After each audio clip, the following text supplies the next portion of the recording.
Hello Aces, Ace Comet Fan here, and it's time to open the mystery box that I've mentioned in my previous vlog number 2. But as already seen by the title and the thumbnail of this video, I'm gonna be unboxing the plastic model kit of the FFR-31MR Yukikaze on a 144 scale. So let's get started. Now the Super Sylph is a main aircraft in the Sentou Yukikaze series, at least in the first half.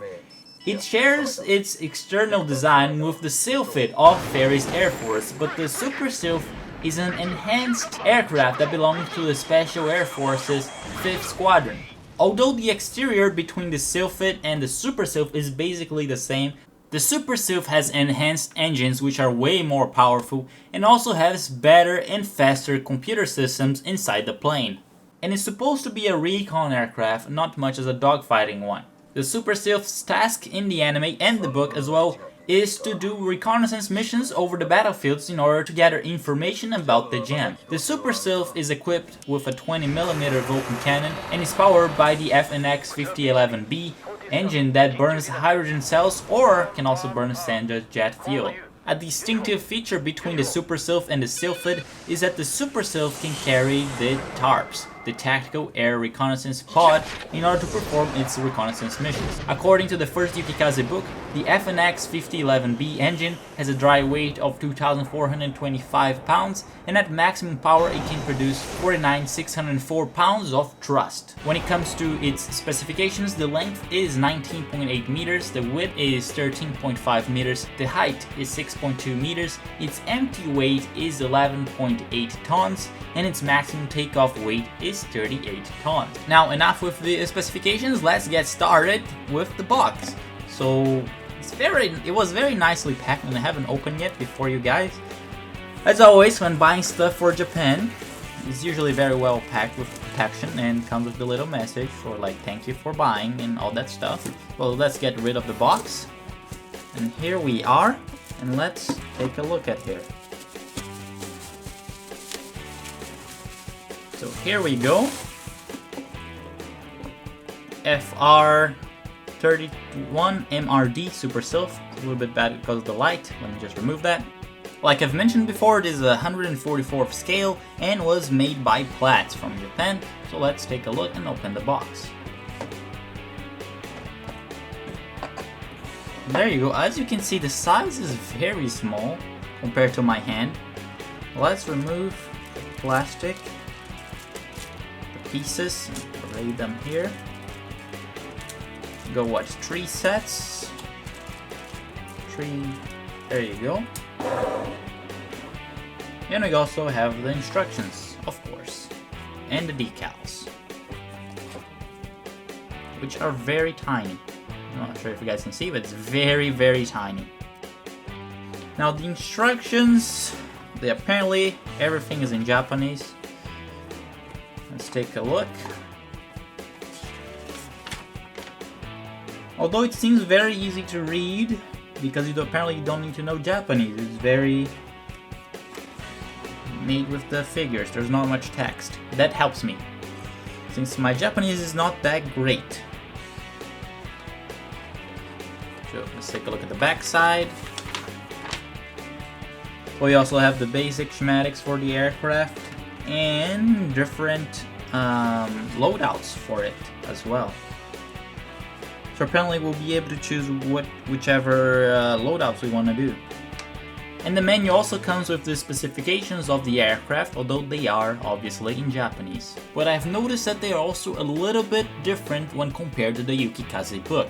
As you can see in this table, the specifications for the model kit or the anime version of Yukikaze, it's a little bit bigger than the one mentioned in the book. However, the designs of the two planes are different. In the book, the Super Sylph is said to be almost the same as the Sylph, just mainly with, different engines. However, in the anime, it's a totally different design between the two planes.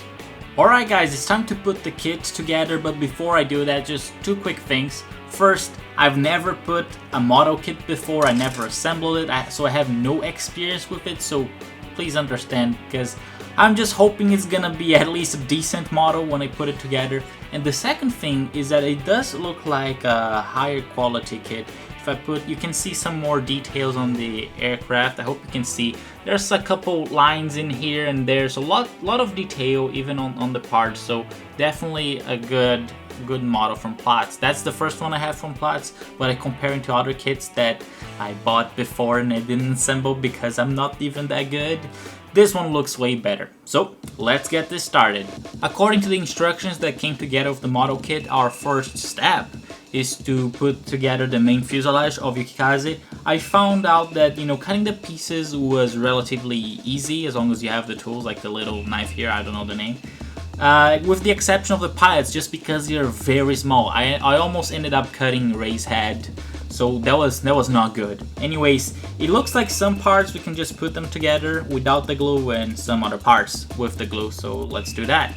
So most sections of the tail you can put them easily, but you might want to secure with glue just in case so they don't fall off. You put the airplane upside down. Other than that, the antenna, it fits nicely just behind the cockpit.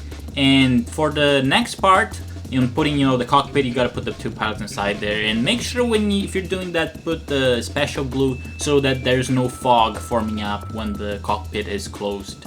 But other than that, it was fine. And so for our second step, we have to put the engines together. One of the things that I noticed that the pieces are very small, so definitely gotta be very precise with it. I had a problem because my fingers are a little bit too big. And there are some tails that I never noticed in the plane itself, but you can see, I think in the instructions right there, that I just never noticed them, and they're very small. You gotta put them very precisely, and you're gonna have to use the glue to put many of these compartments together. Although there's like the little fan piece there, I tried putting it together, but without glue it's not gonna work out.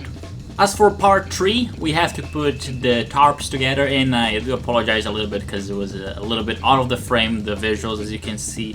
But it was interesting that the mechanism in the tarps, which is the reconnaissance spot of the Super Sylph, you can move the vertical fin a little bit, and there are two connectors that you can connect the tarps to the airplane.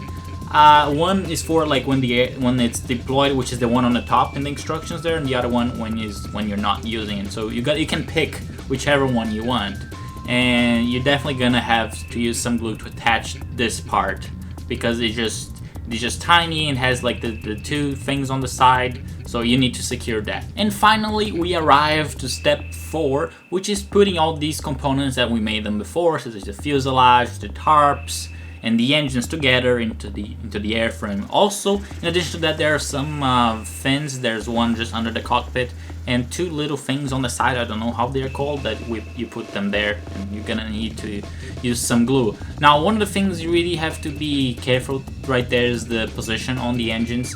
I didn't show in the video, but I put, you know, the exhaust nozzles on the engine, and they are a little bit hard to get in there into the position. But other than that, that's Yukikaze.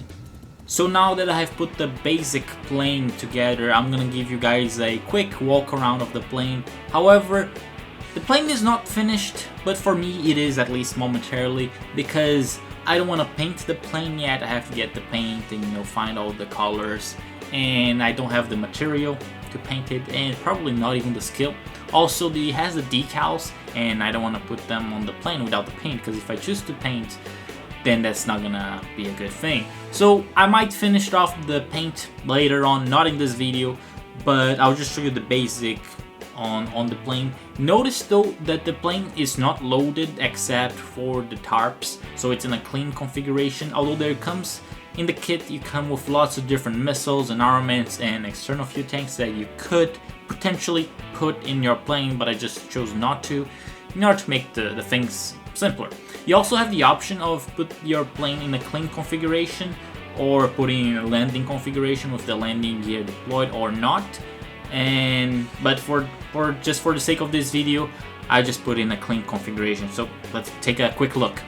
And now here's the plane. You can see on the right side we have the 20mm Vulcan cannon right here. It's only on this side, not on the other one. You can also notice like the stand. It's a reference, of course, to the boomerang emblem, which is the symbol of the 5th Squadron of the Special Air Force. Let's take a look in the front here. You can notice that it's a little bit bent down. That's how I assembled think if you assemble properly, it should be straight and not towards the side. Then here from the side, you can see a little bit better that the tarps is deployed. You can see it goes down. Actually, this part you can move it a little bit. I don't want to touch it too much, but see, you can move. And for a quick view close to the airplane, you can see there's a little bit of an opening here, two actually under the wing. This one, wait, right here is where you put the fuel tank, and the other one above on the wings where you put the missiles. Like I said, the plane comes with different loadouts that you can choose. For me, I put in the clean configuration, so I didn't put many options. You can see on the instructions how many different options you have to put them. Also, a quick note, just turning here on the front, there's the air intake. There's also this little hole here. That's where you put your landing gear, but I didn't put either the landing gear or the cover if you want to put in the clean configuration. But then again, you still have the option. And then just a little bit more on the details, see that the tarps, this is the long one, the long accessory that you put to connect the plane, or the connector that is. You can choose to put the shorter one as if the tarps was not activated in this plane. You can also put, you know, the vertical fin a little bit more towards the back so it gets more compact. So anyways, that is the quick view on the Yukikaze model plane. And just lastly, one thing I didn't personally like is that here in the front it's a little bit open. You can see it kind of opens up a little bit. I didn't like that very much, but I think for a first model that I did, I think it's decent. So this was my unboxing and assembly video of the Yukikaze model kit by Platz. This one I bought it on Amazon for around $26 American. And if you're interested in this kit, or you're planning or to buy it, or just want to take a look into it, go to the description. I put the instructions that you're gonna get, so you can see all the assembly parts. Also, you can see the paint colors. The instructions are in Japanese, but it's relatively easy to understand if you have a basic Japanese level, or if you just want to see how to put the parts together. So sure to check that description. Hope you guys have enjoyed, and thank you for watching, and see you guys next time.